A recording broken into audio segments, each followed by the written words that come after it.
Hey there, comic book friends and fiends. It's Rob here in front of the Great Wall of Comics. And today, I'm letting you know my top 5 secret sauces to collecting.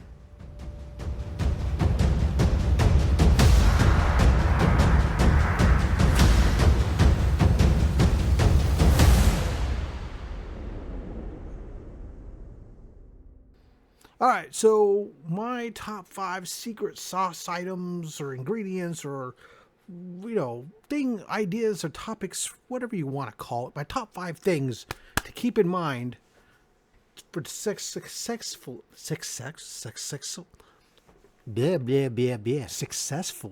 collecting. Now, you can be successful collecting whether you pay attention to these things or not. That's entirely up to you. But these are the 5 things that I have found over my time collecting comic books have worked really well for me in acquiring a wide variety of books at what I consider very fair pricing. So let's kick it off with number 5. Collect for you. Now, I say it all the time. Every time I end my show, I say collect what you want and don't listen to anybody else. And that's really important. You should collect what you want and what's interesting to you. Don't get caught up in market trends and all the hullabaloo about what's the new book that's the hot book of the month that's going to get you money if you can buy it now and sell it in a year or so. Unless you're into flipping. If that's why you're coming to do this, and probably most of what I'm going to say here doesn't really apply, because I personally am a collector and I sell occasionally. So, collect what you want. If you're into Western and nobody else is collecting Western, well, good for you, first of all, because you're going to get a lot of great deals. But go ahead. Don't get caught. Just because everybody else is buying superhero books doesn't mean you need to buy superhero books. Just because Doom is announced doesn't mean you need to go rush out and buy a Doom book like everybody else. You should collect what you want to collect. For me, a lot of that is superheroes and superhero keys and atomic age sci-fi. So those are the things I tend to focus on. Do I buy other things every once in a while? Sure, I get wandering eyes.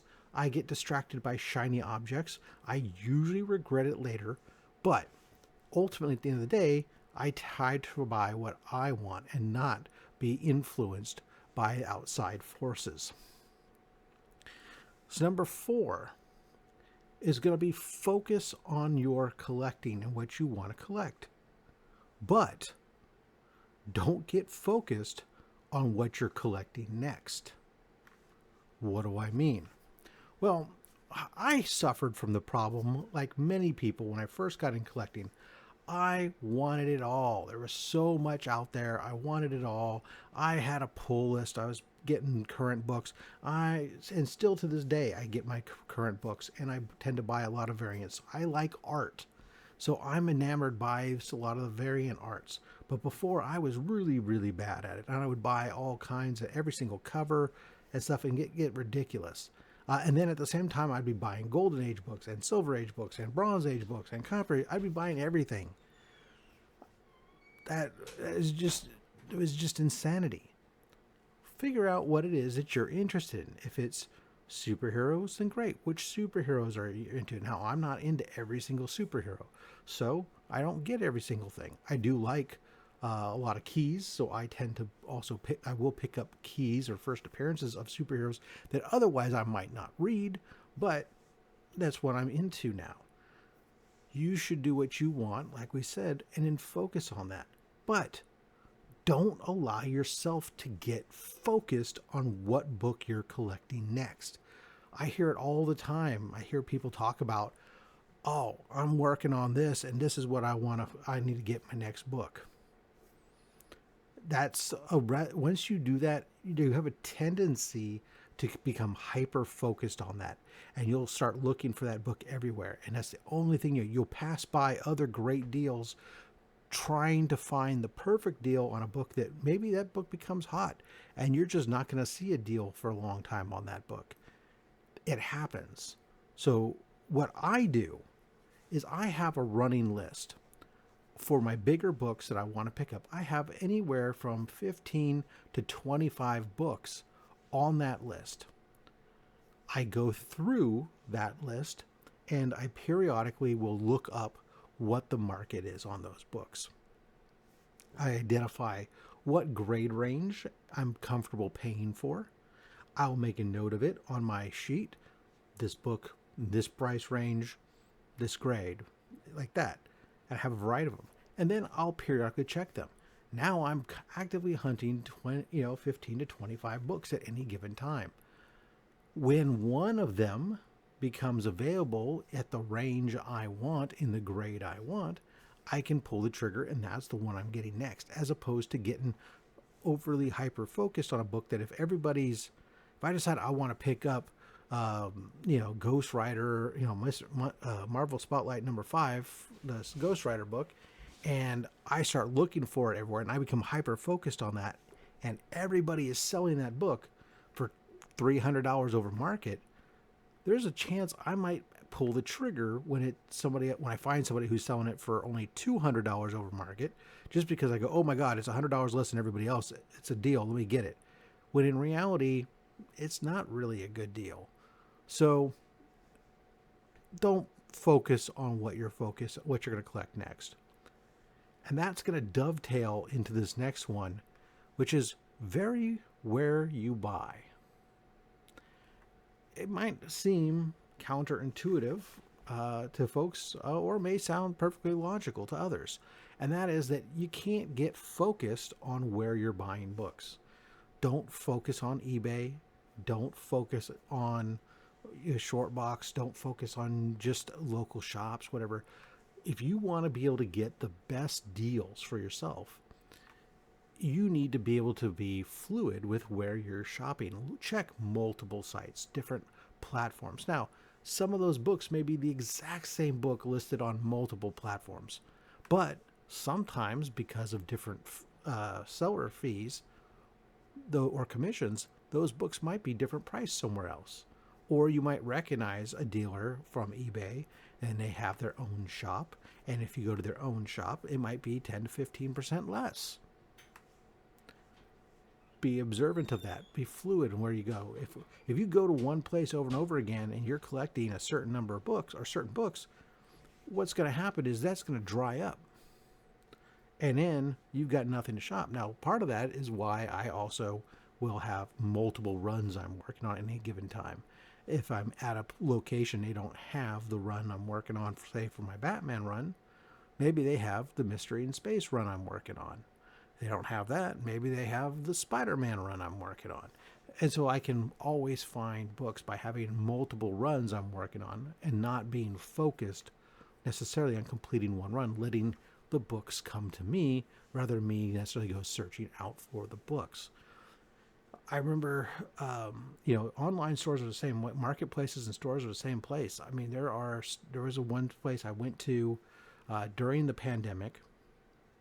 They were great initially. All their prices were below market or at or below market initially. They had good grading and on their books, even though they were raw. And then you oftentimes got coupons for like 15% off, 20% off, whatever. And so it was a great deal. But now I hardly ever shop there because they got picked over and they actually started raising their prices. So now they start above market, and then with the coupons come down to close to market price. And this is because everybody was buying them up and buying the books from them and then turning around and reselling them. Well, not everyone, but a lot of people were, and so went through a lot of their stock and stuff. So you change it up, go somewhere else. Now, online is a great place. It's going to allow you to get access to a lot of books you may not have in your area, depending upon where you're at. But don't sell yourself short. Some of your best deals are going to come either from a local shop or local shows, and not necessarily those big shows. San Diego Comic-Con, New York Comic-Con, probably not the place to go to get your best deal on a book. Deals can be had, yes, but probably not your best. The booth is higher, price is high, everything else. But local shows at community colleges and everything else, those, or Elks Lodges and things, those typically have a low fee, and typically those are going to be guys who are on the side. Maybe it's probably not their main job. They have a side hustle where they're buying collections and selling them. You go to these shows, get to know these people, talk to them, make some deals. As you become more and more aware of them and friendly with them, you're going to see that you're going to get better deals. You can even talk to them ahead of time. Maybe they have an online presence on eBay. I have several sellers that I know now in this area that they have large online stores, but if I'm going to go into a show that they're at, I can go through all their online stuff and say, hey, I'm interested in this, this, this, and this.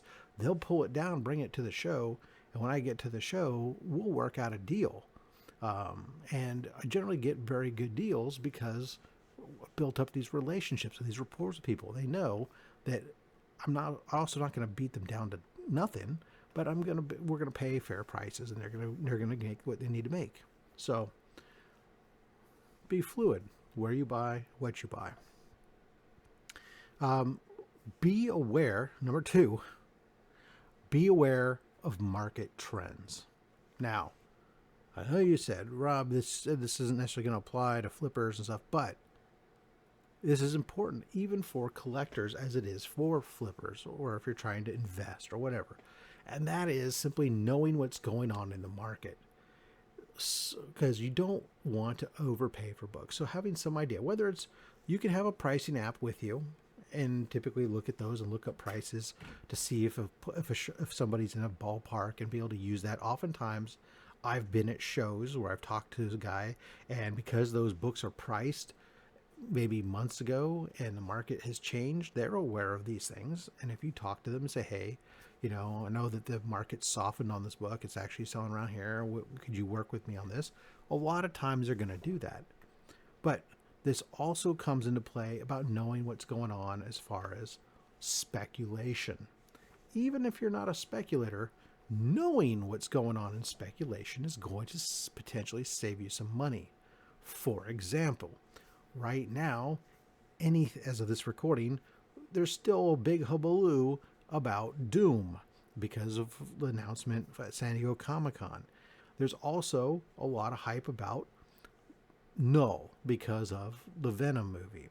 These books are trending upwards. Anything with Null, just about, and anything with Doom on the cover are going up. Avoid those books for now. The normal cycle for most movie-related books is, or even TV show hype-connected books, is that they start to spike leading up to that, and then they may either hold level for a while until sometime after the video release, or depending on if it doesn't do well in the theater, it could tank and crash almost right away. Wait. If you want one of those books, just wait. Let the book come to you. You go buy your other things. Don't focus on that. Put it on your list. Come back to it when the market comes back down. Or if it's still on the way up and you do want to maybe flip something, do it early. Don't wait until everybody's talking about how much it's gone up, because then you're already too late.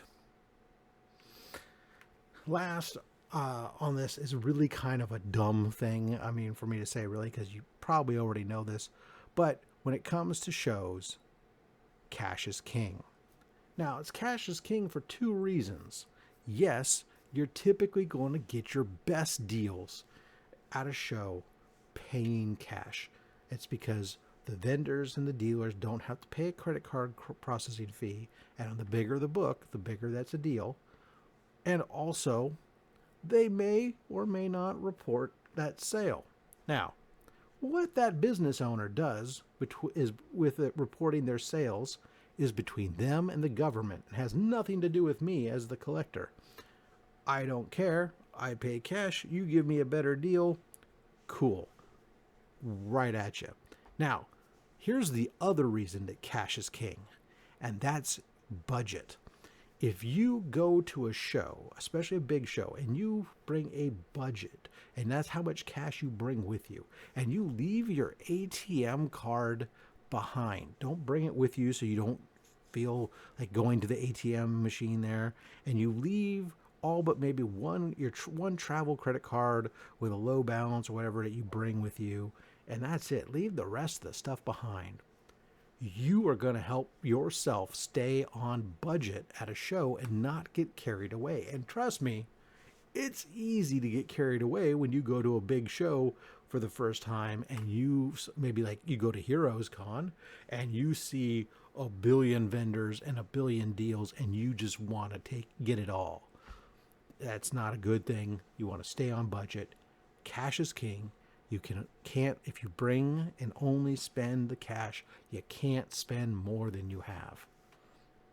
So there you go. There's 5 big keys, I think, to being successful at collecting comics, and at least from a standpoint of getting the best deals possible.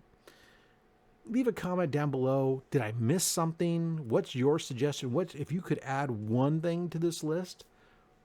What's your one thing that you would add to this list of things that new collectors or even veteran collectors should know about when they go out and they want to collect comic books to get the best deal possible? All right, guys, thank you so much for watching this. And as always, make sure you collect what you want. Don't listen to anyone, including me. I'm just a fat man with a fat stack of comics and a fat opinion. Thanks for watching.